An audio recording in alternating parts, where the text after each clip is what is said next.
This is my metalworking lathe. It's useful in a bike frame building shop for a lot of different things. I'm going to talk about how it's used and how it's useful. Let's get into it.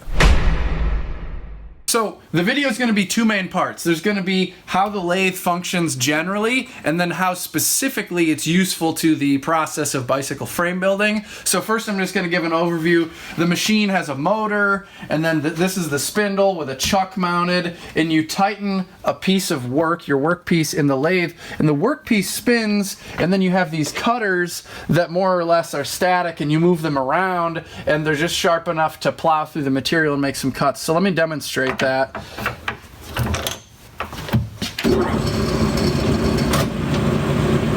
This is facing.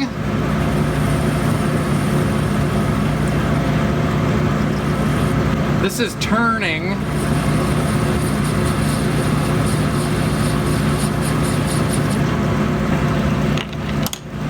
This is chamfering.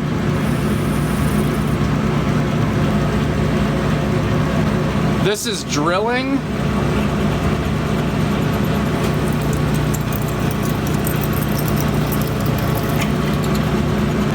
This is boring.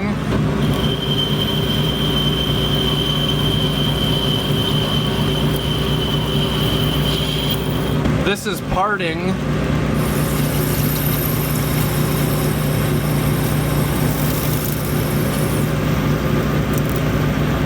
So there you have all the basic steps you would need to make a spacer. You know, we control the outside diameter and the inside diameter with the turning, and then with the boring. You can control the width of it based on how far back you part it off. You know, these are pretty simple steps. The one that I didn't really show is threading. So if you had a threading tool, you can use this gearbox here. I have a quick change gearbox, and you can set the threads per inch. This one is not set up to do metric, but a lot of lathes are. And then you use a 60-degree tool, 60-degree V tool, and it's kind of a complicated thing, but with multiple passes you can cut thread, which is really nice for some things where you want to, you know, thread the end of something. Having a lathe around is really useful if you learn how to do that. Threading is a little bit more advanced. The rest of this is really simple stuff. But anyway, that's the basics. You know, these machines like this are used to make round parts, basically, and they're great because you can do precision work, but you can also do really simple work, and there's a lot of parts on the bike frame that are round. And so if you have the head tube of the frame, let's say you're just buying tubing that the inside and the outside diameters are what you want, and you cut it to length with like a hacksaw or a chop saw, well, like the ends of that are not really as square to the axis of it as you would like. And so putting this material in the chuck of the lathe and then facing the ends of it and putting like a light chamfer on there is like really a nice thing to have a lathe for. That way you could just rough cut it with a hacksaw. Doesn't matter if your hacksaw blade wanders. You know, you don't need to have like a nice cold saw or something that makes a super perfect cut, but you can just face it on the lathe. Or if you look at like a lot of modern head tubes that are CNC machined, they'll actually be made out of like a heavier stock diameter, and then there's a little step on either end that's like, you know, reinforced or whatever, and then they turn down the diameter smaller over the length of it. That's really cool. Sometimes you see it where they actually remove material off of the front side of the head tube and not off the back side. So while the head tube is being turned on the lathe, it's actually eccentric, and that's how they can machine away some off one side and not off the other. That's a cool effect. Not that hard to make tooling to do that if you have a mill and a lathe around. A lot of times on a mountain bike, this top 3 inches here, you'll have a seat collar. So this one doesn't have it, but it'll be the outside diameter will be like 1 3/8 or whatever this diameter your tube is, and then the inside gets bored to the diameter to fit your seat post. So if you have a 34.9 millimeter seat tube and then you have a 31.6 millimeter seat post, you can just take heavy wall 1 3/8 tube, put it on your lathe, and you can bore out the inside diameter with a boring bar, and then you can turn a little step on the end and it fits in there, and then you just weld or braze it together. And the bottom bracket shell, I mean, you can buy a beautifully machined bottom bracket shelf from Paragon Machine Works for like $8. So there's not really any use in making your own generally. But like if you have this kind of machine around, you could definitely make a bottom bracket shell with a little bit of experience and a lot of screwing around. And that might be useful if you have some weirdo project, or if you're just trying to get some aesthetic, or you want to put a groove in it, or whatever. When you have the machine, you can do all sorts of stuff with it. If you look at like these little hourglass brazons, these cost like 50 cents each. But if you were in a bind, let's say you're trying to get a bike build done and you don't have these, well, you can, this is like 5/16 or 3/8 diameter rod. You could make something like this on the lathe pretty quickly. Same thing with all this brake hardware. I remember somebody asked me once if I could make them custom studs that are not really available anymore from a mountain bike from the 90s, and I said I don't got time for that, but if it was your project and you wanted to, you could make that stuff on your manual lathe, and it'd be a good thing to have around. So there's all sorts of little stuff that you can do with a machine like this when you have it in your shop. It's really useful because there's a lot of round parts that go into a bike frame that you might want to use a lathe to help you modify to your liking. This is a piece of my frame building fixture, and I did this on the lathe and then I finished it on the mill. So like this cross hole and this cross hole, I did those on the milling machine, but the rest of it was all done on this lathe, and it's been beat up a little bit, but it looks pretty nice. Get a nice surface finish. I can hold a pretty tight tolerance on the sizes, and this has facing and turning and boring, drilling and parting. It has all those things that I described all right in it.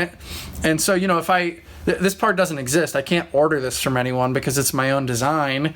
And even if, let's say I had bought a frame building fixture from Anvil or Sputnik or whatever, maybe I don't have time to wait for these, or it's out of stock or something, and being able to make that yourself, with like $3 in material is a pretty cool option to have. Now, the time that you put into this, it's going to be cheaper to just buy it if you value your own time, but it's good to have that option because sometimes you're just trying to get something done in a hurry or on a weekend or whatever. So that's the basics of what these machines can do. Totally awesome. If you have a CNC lathe, if it's controlled by a computer program, then you can more easily do like radii and tapers. So the way that you control this is the Z-axis, which is forward and backward relative to the spindle, and so that's the Z-axis, and then this is the X-axis, and this is your cross slide. And then on lathes, manual lathes, you have a compound rest is what this is called, and you can set this to different angles, and this allows you to cut a taper, but it's pretty clunky. So like it works okay for certain things, but it doesn't work great for everything. So if you go to some small production facilities, like I think Firefly has a CNC lathe for butting titanium tubes, Number 22 Bikes has one, and probably some other small titanium frame building shops, you can't really buy butted titanium tubes, or possibly you can sometimes, I guess, but like, it wouldn't be to your spec, and they don't always have the options you want. And so if you just buy straight gauge titanium from like some aerospace supplier or something, and you're using it to make bikes, you might want to have that butting profile where the tube is thicker on the ends, the wall thickness is thicker on the ends, and it's thinner in the middle. And so you can do that on a CNC lathe, and they'll slip the tube over these aluminum like mandrels or whatever. They fill, the inside of the tube is like this solid aluminum bar that runs really true on the lathe, and they put the whole thing on the lathe, and that's just for rigidity. And then they put in a little cutting tool like this that's got a little cutting tip. They set it on the lathe, and then they load up the program they want, and then it cuts the profile of the butted tube, and they just polish it up after that. And so that way, whereas most steel bike frames are internally butted and the outside diameter is consistent over its length and the inside diameter changes, with titanium, when you butt it that way, you would be able to measure that the outside diameter is inconsistent. You wouldn't always see it, but it's a way to butt the tubing, and so some people like to do that. It's not really feasible on a lathe like this. It would be hard to really do it worth a damn for a number of reasons, but a CNC lathe does that really well. Yeah, so that's another thing, but generally, like, a manual lathe is going to do most of what you want to do for most frame building applications for most people. A machine like this, I got this for a little over $1,000. You can get one, sometimes it costs 2 or 3 times that much depending on where you live and what kind of machines you're looking at, but it's not always a fortune to get a lathe. This one is 12 by 36 inches, which means I could do like a drum of material that was 12-inch diameter by 36. Well, I could swing it over here. I wouldn't be able to get it over the cross slide at that diameter. But anyway, that's the idea. Is 12 by 36 is roughly like the largest size that you could put on the lathe. And so that's a good size for this sort of stuff you can do with frame building, because you can put a full-length bike tube in here and it would fit. So when you finish welding up this little bike frame, this little cutie, there's post-welding machining you want to do. So like the heat from welding or brazing at the seat tube, you'll want to run a reamer in here and get a nice fit on your seat post, and then a flex hone after that. And then same thing for the head tube. You want the faces to be really square. Even if you had a perfect head tube when you started, the distortion from welding is going to make this not totally round anymore, and it could possibly bring these faces out of parallelism a little bit from the heat, because the heat just kind of warps things.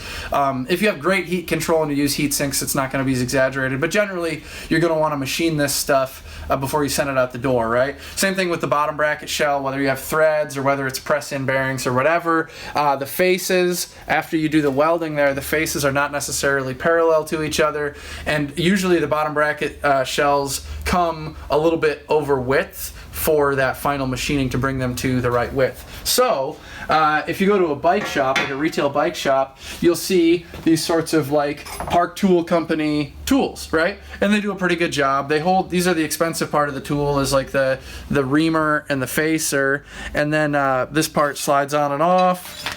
And it threads on the Acme thread here so that you can get a little bit of preload against this spring, and this pilot keeps it, this is for the head tube, it keeps it square to the axis of the, or you know, collinear to the axis of the head tube, right? And if you're making, like, the most bikes I ever made in a year was like 3 or 4 maybe, and it's not that big of a deal to spend 20 minutes or however long it takes to machine the head tube with this. But let's say you're making 5 bikes a week, you're a small production shop or something, or let's say you just love a machine-oriented process because it's freaking slick. You can put these parts onto the lathe. And so whereas the lathe usually holds your workpiece and the cutter is like stationary, you'd be reversing the roll of the lathe. You'd be putting those cutters in the chuck here, and then you would just back this out of the way, and you would hold the bike frame up here, and then you'd get like a bullnose dead center or bullnose live center, and it would function like this cone here, and then you'd lift up your bike frame. So get this out of the way. You'd set it on here, and then you would just use the quill on this, and you would run it in, and you put in some pressure, so you'd have the lathe running at low speed, all the way low speed, and then you'd want to have cutting oil on this, right? But you could put it in the frame, and you could just kind of run it in, back it out, flip this over, do it again. It's pretty quick. I've seen people do it. It's a really good way to do it in production. This machine is going to be a lot cheaper than building or buying some dedicated machine just for the purpose of that. You know, you can load in a dead center or a live center into the tailstock, and you can put that cutting tool into the spindle of the machine into the chuck really fast, make your machining cuts, and then put it away. And so it's a good way to do that if you're doing any production volume. Same thing with the faces of the bottom bracket shell. You can put it on the machine this way, and you could even power tap into the threads if you were daring, but that's a little bit trickier. Certainly you can face the ends of it. And then I've seen also, especially, I've noticed a couple titanium builders do this. I've seen people build a fixture that actually goes on the tool post where the reamer, like this guy here, although this is a shitty reamer, but you put the reamer into the chuck of the machine, and then you want to like ream out, and mine's kind of close to the wall for this, but you would want to slide this into the seat post, and so they would build like a little post on here for setting your bottom bracket shell on, and then you would use this feed here, and you'd kind of bring it in again with cutting fluid at a very, very low speed, and you'd ream out the seat post to your frame on the lathe. And so if you didn't, you have to move the machine a little further away from the wall and get the tool post out of the way, but you could do that too. And you need to be careful because you're doing these machining operations after you've done all the work on the frame, and this is an inherently dangerous machine. It has a lot of torque, and so if anything ever gets caught up in here, you can run into problems. So you need to go about it thoughtfully, but those are sort of the basic ways that people will use a machine like this for the process of bike frame building. I almost forgot, but one of the real cool things you can do on a lathe is you can machine the crown race seat on your fork. And so you turn it on the lathe, and you have a cutting tool in there, there, and you turn the diameter, and then you face the seat there. So if you Park Tool Company makes a crown race seat machining tool, and it's $300 or $500 or something. I bought one when I worked at a bike shop, and so I got it for cost. And then after a couple years, I bought a lathe, and I said, cool, I don't even need that anymore. I can use my lathe now. And I sold it for most of what I paid for it, and it was like a down payment toward my lathe. Buying this other tool was like a down payment toward this. The only thing that's not good about it on a lathe is that when this is running and spinning, if you somehow got in here, it would kill you. You would probably die or seriously hurt yourself. All the torque on the machine can wrap you up in there, so you need to be deadly careful about operating the machine. That's just inherently risky. Also, smaller lathes don't do this so well. So mine, there's enough room here between the ways of the machine and the fork blades. But if you had a real small, compact machine, you would not be able to fit this. So that's a consideration. But yeah, basically, it's a really good way to get the perfect diameter and face the seat there, and cheap tools. And this is not even the ideal setup. You'd like to have a tool that could snake in there, so you didn't have to have the fork sitting so far out of the chuck. But not that hard to find a better solution even than this, and this works perfectly. So I regularly say to people, I don't know how anyone can live without a lathe. Once you've lived with one for a while, they're just so useful. Let me point out what I'm talking about. So when I made my frame building fixture, this part was made on the lathe in 2 operations. This part was made on the lathe in 2 operations. This was made on the lathe. This was made on the lathe. This was, if you look around the back side, this big plate was made on the lathe. That little piece of brass was made on the lathe. The stud on this screw here is like extended length, and I custom made that on the lathe. Let's see, there's a you can't see it, but there's a post that sticks into here, like a spindle.